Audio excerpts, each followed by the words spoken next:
This is Visit Pro 3 channel. In today's video, I will show you how to name an Instagram draft. Before we get started, don't forget to subscribe and turn on the notification to keep you updated about this channel.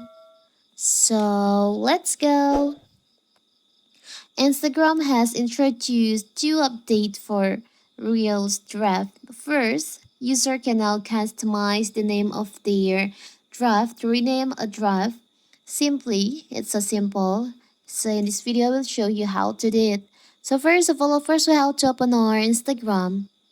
Now you can just go to your profile and go to the Reels section on here and open your draft in here. You can choose on the draft that you want to name.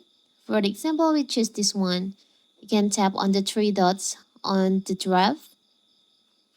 There is an option name. You can just tap on that.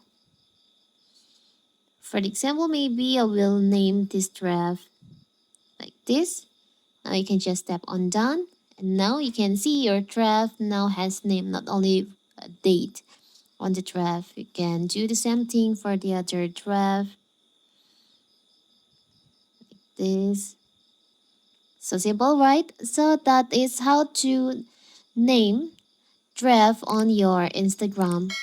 Don't forget to like and subscribe and turn on the notification to keep you updated about this channel. Thank you and see you.